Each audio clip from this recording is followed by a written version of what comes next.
The iconic Ford Bronco started in 1966. Pictured here, we have a first generation Bronco.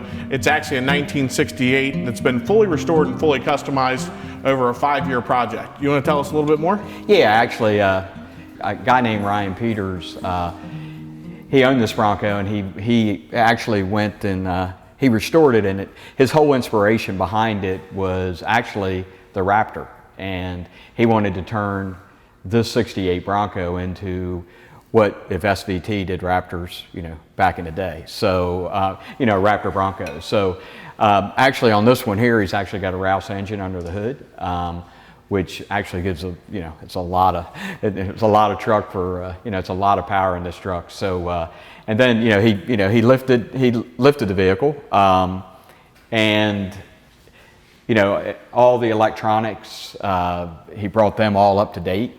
And it was really, it was definitely a passion that he had. And I know, in Ryan's case, he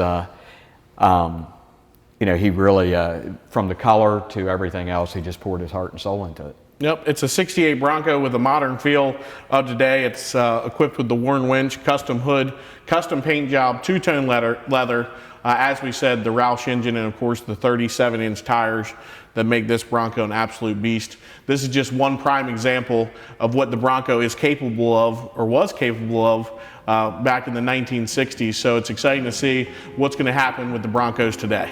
Yeah, it's definitely exciting to see, because when you think about something that happened in the 60s, and then because you look back and you see what people did to customize them back then, and then everything that's available to us today, it's really going to be amazing to see this next generation of Bronco and how everybody personalizes their own ride.